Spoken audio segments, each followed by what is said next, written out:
Hello everyone, again welcome back. Today we are discuss about RBC. Already हमने जो है plasma को cover कर लिया है, ठीक है। हम आरबीसी, डब्ल्यूबीसी और प्लेटलेट्स को एक वीडियो में कवर करेंगे। उसके बाद 2 लेक्चर्स और लेंगे हम, जिसमें क्या होगा, एक में पूरा clotting factor and mechanism of blood clotting, और एक जो होगा ब्लड ग्रुपिंग। ज़्यादा बड़ा बड़ा नहीं होगा, छोटा ही रखेगा हम, क्योंकि एग्जाम पॉइंट ऑफ व्यू से, जिससे कि आप एग्जाम के टाइम ईजिली रिवाइज कर सकें, इसकी अकॉर्डिंग देंगे। ये एग्जाम पॉइंट ऑफ व्यू से सारी चीज़ें सफिशियंट है। आप इतना भी कर लेंगे तो काफ़ी अच्छा करके आएंगे, क्योंकि जो एनाटॉमी फिजियोलॉजी का एग्जाम होता है वो 3 घंटे में 2 पेपर करना होता है। उसमें टाइम मैनेजमेंट का काफ़ी ज़्यादा रोल होता है। इस टाइम मैनेजमेंट कैसे करें, इसके बारे में हम अलग से बात करेंगे, लेकिन ज़्यादा टाइम वेस्ट ना करते हम स्टार्ट कर लेते हैं आरबीसी। आरबीसी यानी कि रेड ब्लड सेल्स, ठीक है। इसका फुल फॉर्म है रेड ब्लड सेल। मैंने ऑलरेडी इसका क्लासिफिकेशन बता रखा है पहले वीडियो में, आप वहाँ से जाके देख सकते हैं, आगे भी ऊपर में बताऊंगा, ठीक है। तो चलिए स्टार्ट कर लेते हैं। सबसे पहले RBC are the non nucleated, मतलब आरबीसी में कोई भी न्यूक्लियस नहीं होता है। इस वजह से आरबीसी में खुद का ना तो डीएनए होता है ना तो आरएनए होता है, ठीक है। और इसके साथ साथ आरबीसी में ना ही खुद का माइटोकॉन्ड्रिया होता है, ना ही गोल्जी बॉडी होता है, ठीक है। तो RBC are non nucleated formed elements in the blood, ठीक है। इसके बाद क्या, RBC are also known as erythrocytes. RBC को हम इरेथ्रोसाइट्स भी बोलते हैं। इरेथ्रोस का मतलब जो होता है वो रेड होता है, और साइट्स का मतलब क्या होता है, सेल होता है, ठीक है। तो इरेथ्रोसाइट का मतलब हो जाता है क्या, रेड सेल्स, ठीक है। इसके बाद क्या, red colour of the RBC is due to the presence of colouring pigment is called haemoglobin. RBC में जो रेड कलर प्रेजेंट होता है वो क्या होता है, हीमोग्लोबिन की वजह से होता है, ठीक है। इसके बाद का, RBC play vital role in the transport of respiratory acid, मतलब आरबीसी का मेन काम जो है वो रिस्पायरेटरी गैसेस यानी कि ऑक्सीजन को जो है लंग्स टू जो है टिश्यू तक पहुंचाना, और टिश्यू टू लंग्स तक कार्बन डाइऑक्साइड को ले आना होता है, ठीक है। इसके बाद हम नॉर्मल वैल्यू की बात करें आरबीसी की, ठीक है। आरबीसी की नॉर्मल वैल्यू की तो 4 to 5.5 मिलियन क्यूबिक पर मिलीमीटर होता है, ठीक है। और मेल में बात करें हम, ये जो है नॉर्मल वैल्यू है दोनों मेल और फीमेल के मिला के, ठीक है। और मेल में केवल बात करें, केवल मेल में तो क्या होता है, 5 मिलियन क्यूबिक पर मिलीमीटर क्यूब होता है, ठीक है। यहाँ भी क्यूब होगा, ठीक है, ये क्यूब होगा तीनों जगह पे, ठीक है। ये जो डेटा है, हर बुक अपना अलग अलग डेटा दी हुई, के शिवलिंगम में अलग है, रोजन विल्सन में अलग है, और टाटोरा में अलग है, ठीक है। तो मैंने ये जो वैल्यू ली है और के शिवलिंगम से ली है, ठीक है। के शिवलिंगम का वैल्यू अगर कहीं भी और किसी बुक में कुछ और मिलता है तो आप उसमें कन्फ्यूज मत होना, ठीक है। एक के शिवलिंगम की वैल्यू है। इसके बाद फीमेल की बात करें तो फीमेल में जो है 4.5 मिलियन क्यूबिक मिलीमीटर क्यूब होता है, ठीक है, 4.5 मिलियन, ठीक है। इसके बाद हम क्या करें, नॉर्मल शेप की बात करते हैं। हम नॉर्मल शेप आरबीसी की बात करें तो हम एक डिस्क शेप होती है, एक डिस्क लाइक डिस्क आपने देखी होगी, डिस्क शेप होती है, या बाइकॉनकेव या डंबल शेप होती है। बाइकॉनकेव लेंस आपने देखा होगा, वो क्या होता है कि सेंट्रल उसका जो थिनर होता है और पेरीफेरी जो होती है उसकी वो थिकर होती है, ठीक है, जिसकी वजह से क्या होता है कि ज़्यादा सरफेस एरिया कवर कर सके, इस वजह से इसका जो है क्या होता है कि बाइकॉनकेव होता है, ठीक है। आरबीसी की नॉर्मल साइज की बात करें, नॉर्मल साइज अकॉर्डिंग टू के शिवलिंगम, ठीक है, अलग अलग बुक्स में अलग अलग साइज दी हुई है। मैंने के शिवलिंगम से लिया हुआ है, पहले ही बता देता हूँ। नॉर्मल साइज 7.2 माइक्रोन होता है, माइक्रोन होता है। अगर एक सिंगल सेल की बात करें तो माइक्रोन होता है, बहुत सारी सेल की बात करें तो माइक्रोमीटर में हो जाएगा, ठीक है। यहाँ पे 7.2 माइक्रोन होता है। अगर एवरेज की बात करें तो 6.9 to 7.4 माइक्रोन होता है, ठीक है। इसके बाद ये इसका जो है नॉर्मल सेल के जो है डायमीटर होता है। अगर थिकनेस की बात करें तो पेरीफेरी पे जो होता है 2.2 माइक्रोन होता है, और सेंटर पे जो होता है 1 माइक्रोन होता है। सेंटर की बात करें, इतना ज़्यादा डीप में जाने की जरूरत नहीं है, डायरेक्ट आप नॉर्मल साइज याद रखना, 7.2 माइक्रोन होता है। अगर फर्स्ट सेमेस्टर पूछा जाएगा या कोई भी एमसीक्यू आता है तो सीधा सीधा यही पूछा जाएगा, ठीक है। इतना ज़्यादा डीप में नहीं जाएगा, बल्कि फर्दर नॉलेज के लिए या कंपटीशन के लिए आप इसको याद रख सकते हैं। पेरीफेरी पे जो 2.2 माइक्रोन होता है और सेंटर में जो होता है 1 माइक्रोन होता है, ठीक है। इसके बाद लाइफ स्पैन की बात करें, लाइफ स्पैन जो होती है 120 डेज होती है। मैं एक चीज़ बता देता हूँ, एक कंपेरिजन बता देता हूँ आपको, ठीक है। चाहे आरबीसी हो, डब्ल्यूबीसी हो, प्लेटलेट्स हो, इसकी जो लाइफ स्पैन जो होती है उसकी साइज पे डिपेंड करती है। जितना ज़्यादा जो है उसका साइज छोटा होगा, लाइफ स्पेन उतनी ज़्यादा होगी। जैसे साइज बड़ी होती जाएगी, लाइफ स्पेन वैसे वैसे कम होती जाएगी, ठीक है। WBC का क्या होता है, साइज बड़ा होता है, इसलिए जो है उसकी जो है क्या होती है, लाइफ स्पेन बहुत कम होती है, 1 वीक होती है। प्लेटलेट्स की साइज जो है RBC थोड़ी छोटी होती है, इस वजह से उसकी लाइफ स्पेन थोड़ी सी ज़्यादा होती है, ठीक है। बस यही होता है, उसके साइज पर डिपेंड करता है, ठीक है। ये यूनिवर्सल रूल है। साइज बड़ा हुआ सर्वाइवल के चांसेस जो है कम हो जाते हैं, साइज छोटा हुआ सर्वाइवल के चांसेस जो है ज़्यादा होते हैं। ऐसे लाइक आप माइक्रो ऑर्गेनिज्म में भी देख सकते हैं, जैसे कि बहुत सारे माइक्रो ऑर्गेनिज्म होते हैं, ये हम माइक्रो बायोलॉजी में चले जाएंगे और मैं बाद में बताऊँगा, ठीक है। अब आते हैं नॉर्मल स्ट्रक्चर पे। नॉर्मल स्ट्रक्चर जो है RBC मैंने ऑलरेडी बता रखा है, नॉन न्यूक्लिएटेड होती है, ठीक है। RBC जो है नॉन न्यूक्लिएटेड होती है और ओनली क्या होता है इसमें, ओनली कैमल्स, जो कैमल्स होते हैं, ऊँट होते हैं, उनकी RBC जो मैमल्स में केवल न्यूक्लिएटेड होती है। बाकी सारे मैमल्स की जो RBC नॉन न्यूक्लिएटेड ही होती है। नॉन न्यूक्लिएटेड इन द के साथ साथ मैं बता दूं, ना उसमें माइटोकॉन्ड्रिया होगा, ना ही गोल्गी बॉडी होगी उसमें, ठीक है। इसके बाद बात करते हैं because of the absence of nucleus in the human RBC also absent DNA। जब जो न्यूक्लियस ही नहीं होगा तो उसमें DNA ही नहीं, कहाँ से होगा, DNA हो ही नहीं सकता। अगर कोई भी सेल हो, चाहे किसी भी मैमल्स की, अगर उसमें न्यूक्लियस नहीं है तो उसमें जो ना ही RNA होगा ना ही DNA होगा, वो उसमें कोई भी जेनेटिक मटेरियल नहीं होगा, ठीक है। इसके बाद बात करें हम in the absence of mitochondria में, ऑलरेडी बता चुका, माइटोकॉन्ड्रिया और गोल्गी बॉडी भी नहीं होता है RBC में।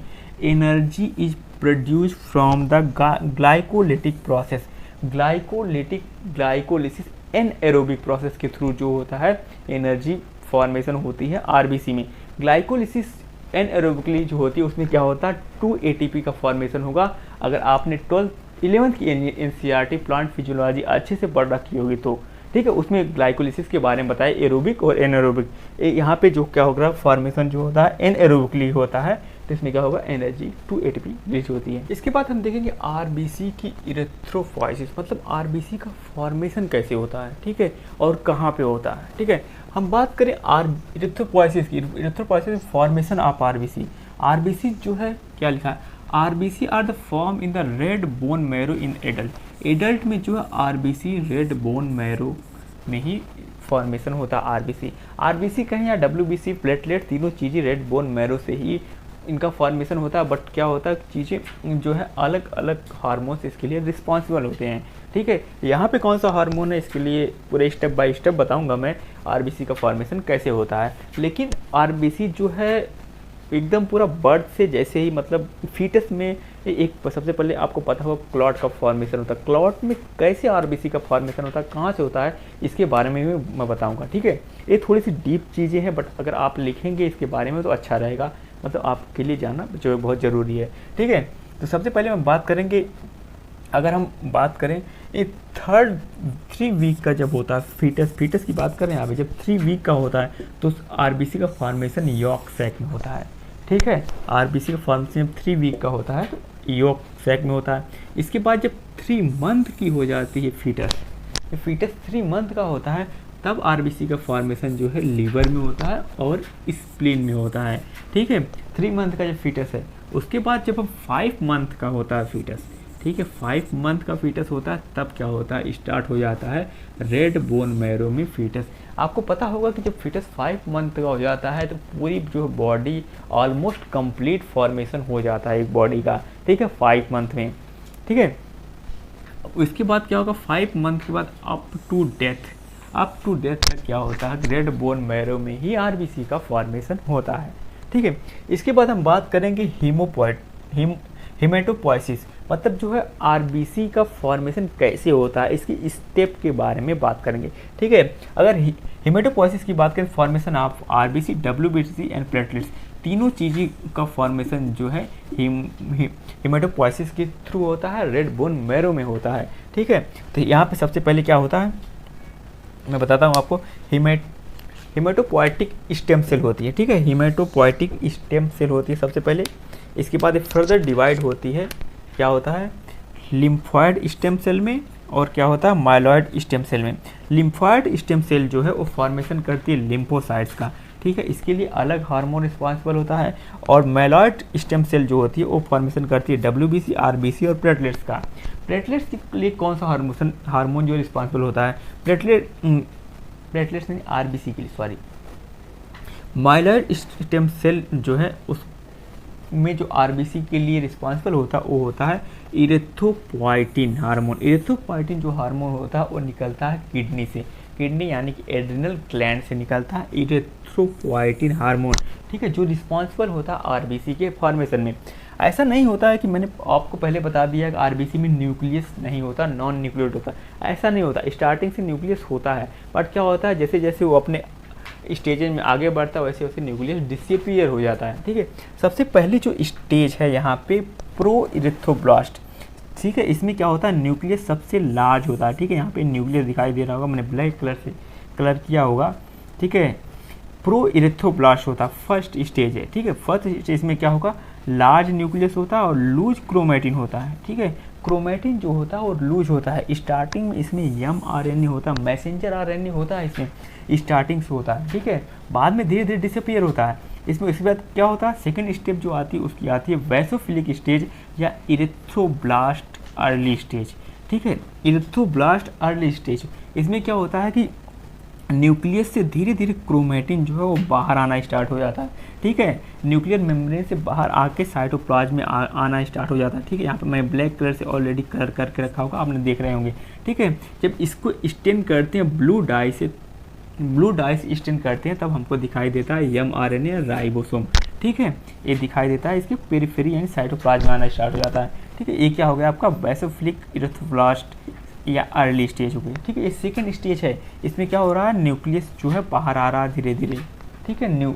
इसके बाद क्या होगा, इसके बाद थर्ड स्टेज है जो पॉलीक्रोमेटिन इरेथ्रोब्लास्ट इंटरमीडिएट है, ठीक है, इरेथ्रोब्लास्ट इंटरमीडिएट। इसमें क्या होगा, धीरे धीरे जो न्यूक्लियस हैं वो अपने आप बाहर आने लगेंगे और एक थ्रेड के फॉर्म में, एक छोटे छोटे फॉर्म में एक एक जगह इकट्ठा होने लगेंगे। यहाँ पर मैंने ब्लैक कलर से कर रखा और रेड कलर से, ये जो ब्लैक कलर वाले हैं mRNA और जो है राइबोसोम, ये बाहर आ रहे हैं, ठीक है, धीरे धीरे। और इसके बाद जो ये रेड कलर है ये क्या होगा, आपका फॉर्मेशन हो जाएगा, स्टार्ट होने लगेगा प्रोटीन जो हीमोग्लोबिन जो रिस्पॉन्सिबल होती है रेड कलर के लिए, वो क्या होगा अपने आप धीरे धीरे इसका फॉर्मेशन स्टार्ट हो जाएगा। इसके बाद क्या होगा, फोर्थ स्टेज जो है, लेट स्टेज जो है, इसमें क्या होगा, लेट इरेथ्रोब्लास्ट या नॉन न्यूक्लिएट नॉर्मोब्लास्ट, ठीक है, नॉर्मोब्लास्ट यहाँ दिखाई नहीं दे रहा होगा आपको, ये नॉर्मोब्लास्ट स्टेज है, ठीक है। इसमें क्या होगा, पूरी तरीके से जो है न्यूक्लियस बाहर आ जाएगा, ठीक है, बाहर एकदम पेरीफेरी पे आ जाएगा, एकदम यहाँ पे पेरीफेरी पे आ जाता है, एकदम बाहर यहाँ पे, ठीक है, लास्ट स्टेज में। और ये आपके जो है हीमोग्लोबिन जो प्रोटीन है ये एकदम मिड में आ जाती है यहाँ पे, ठीक है। इसके बाद जो है न्यूक्लियस अपने आप धीरे धीरे डिसअपीयर हो जाता है। इसके बाद क्या हो जाता है, रेटिकुलोसाइट को आरबीसी बोलते हैं, ठीक है। इसके बाद ये कन्वर्ट हो जाता है रेटिकुलोसाइट जो है मैच्योर इरेथ्रोसाइट्स में, ठीक है, ये होती है स्टेज। सबसे पहले क्या हुआ, मैं एक बार समराइज करना चाहूँगा इसको, मे भी आपको ना समझ में आया होगा, इसलिए एक बार समराइज करता हूँ, ठीक है। इसमें क्या होगा, हेमेटोपोइटिक स्टेम सेल सबसे पहले आई, ठीक है, एक कन्वर्ट होती है फर्दर लिम्फॉइड स्टेम सेल में और माइलॉइड स्टेम सेल पे। लिम्फॉइड स्टेम सेल जो होता है फर्दर वो क्या होता है, लिम्फोसाइट्स के लिए रिस्पॉन्सिबल होता है, और माइलॉइड जो स्टेम सेल होती है वो क्या होती है, आरबीसी, डब्ल्यूबीसी और प्लेटलेट्स के रिस्पॉन्सिबल, ठीक है। जो आरबीसी का जो फॉर्मेशन होना स्टार्ट होता है वो होता है क्या, इरेथ्रोपोइटिन हार्मोन जो कि निकलता है किडनी से, ठीक है, वो एक्टिवेट करता है आरबीसी फॉर्मेशन के लिए जब बॉडी को ज़रूरत होती है, ठीक है। इसके बाद क्या होगा, सबसे पहला स्टेज क्या, प्रो इरेथ्रोब्लास्ट। इसमें क्या होगा, न्यूक्लियस लार्ज होगा, सबसे बड़ा न्यूक्लियस होगा प्रो इरेथ्रोब्लास्ट में। इसके बाद क्या होगा, धीरे धीरे न्यूक्लियस छोटा होता जाता है, ठीक है। इसके बाद क्या होगा, आपका सेकंड स्टेज है वैसोफिलिक स्टेज, इसको बोलते हैं इरेथ्रोब्लास्ट अर्ली स्टेज, इरेथ्रोब्लास्ट अर्ली स्टेज। इसमें क्या होगा, न्यूक्लियस धीरे धीरे जो है बाहर साइटोप्लाज्म में आना स्टार्ट हो जाएगा, ठीक है। इसके बाद क्या होगा, पॉलीक्रोमेटिक इरेथ्रोब्लास्ट या इंटरमीडिएट। इसमें क्या होगा कि धीरे धीरे एक एक जगह इकट्ठा होना स्टार्ट हो जाएगा न्यूक्लियस यहाँ पे, ठीक है, इकट्ठा हो जाएगा, इस जो mRNA और राइबोसोम इकट्ठा होता जाएगा, और क्या होगा कि हीमोग्लोबिन का फॉर्मेशन होना स्टार्ट हो जाएगा साथ में, ठीक है। इसके बाद क्या होगा, यहाँ पे लेट इरेथ्रोब्लास्ट सेल या नॉर्मोब्लास्ट बोलते हैं। इसमें क्या होगा, पूरी तरीके से पेरीफेरी पे आ जाएगा न्यूक्लियस, ठीक है, पेरीफेरी पे आ जाएगा, और क्या हो जाएगा कि हीमोग्लोबिन का फॉर्मेशन पूरी तरीके से हो जाएगा। इसके बाद क्या हो जाएगा, न्यूक्लियस अपने आप डिसअपीयर हो जाएगा। उसके बाद ये स्टेज होगी रेटिकुलोसाइट, रेटिकुलोसाइट के बाद आपका फॉर्मेशन हो जाएगा मैच्योर इरेथ्रोसाइट्स का, ठीक है। ये आपका पूरा स्टेज, ठीक है। इसके बाद हम देखेंगे फंक्शन ऑफ आरबीसी। ठीक है, आरबीसी का फंक्शन क्या है। ठीक है, आरबीसी मतलब वर्क कैसे करता है, इसका काम क्या होता है। ठीक है, आरबीसी क्या होता है कि transport of oxygen from lungs to tissue. ठीक है, लंग्स टू टिश्यू मतलब लंग्स से जो है टिश्यू तक ऑक्सीजन को डिलीवर करता है। ठीक है, इसके बाद क्या करता है, टिश्यू टू लंग्स मतलब जो है टिश्यू से लंग्स तक ले आता है। इसमें क्या होता है कि जो है लंग्स आर्टरीज के थ्रू जो है ब्लड जाता है टिश्यू के पास, जो ऑक्सीजनेटेड ब्लड होता है इसमें 97% जो है ऑक्सीजन होती है। इसके बाद जो टिश्यू टू लंग्स तक जो ब्लड आता है वो डीऑक्सीजनेटेड होता है, इसमें कार्बन डाइऑक्साइड होती है। इसमें जो 30% जो है क्या होता है आपकी कार्बन डाइऑक्साइड होती है, और इसमें बहुत सारे और लाइक नाइट्रोजन और क्लोरीनिंग एजेंट होते हैं, और साथ में बाइकार्बोनेट आयन होता है। ठीक है, जो क्या होता है टिश्यू टू लंग्स तक लाने में हेल्प करती है आरबीसी। ठीक है, इसका मेन काम यही होता है। इसके बाद क्या होता है, बफरिंग एक्शन इन ब्लड। इसमें क्या करता है, बफरिंग एक्शन में बहुत ज़्यादा हेल्प करता है। बफर रिएक्शन का मतलब जानते होंगे, जिसमें क्या होता है कि उसमें एसिड भी प्रेजेंट होता है और बेस भी प्रेजेंट होता है, बट ये क्या करता है, इसमें हाइड्रोजन आयन होते हैं। ठीक है, ये क्या करता है, हाइड्रोजन आयन को रिलीज करता है और गेन करता है। ठीक है, बार बार, इस वजह से ये हेल्प करता है बफरिंग एक्शन की तरीके से। ठीक है, इसके बाद क्या होता है, in blood group determination, blood group determination में भी हेल्प करती है आरबीसी, क्योंकि जो एंटीजेंस होते हैं ए एंटीजन और एंटीजन बी, एक यहाँ पे प्रेजेंट होते हैं आपके आरबीसी पे ही प्रेजेंट होते हैं, और जो आरएच फैक्टर होता है वो भी प्रेजेंट होता है जो कि आपके आरबीसी पे ही प्रेजेंट होता है। ठीक है, तो इसी वजह से ये हेल्प करता है क्या, ब्लड ग्रुप डिटर्मिनेशन पे। ठीक है, तो ये था आपका ऑल अबाउट आरबीसी। ठीक है, तो अभी हम इतना ही रखते हैं आरबीसी के बारे में। मैं नहीं चाहता कि वीडियो लंबा हो जाए, इस वजह से मैं केवल आरबीसी रख रहा हूँ। इसके बाद मैं एक जो है लेक्चर और ले लेंगे, डब्ल्यूबीसी और प्लेटलेट एक साथ ही बताएंगे। ठीक है, तो मिलते हैं नेक्स्ट वीडियो में। Thank you.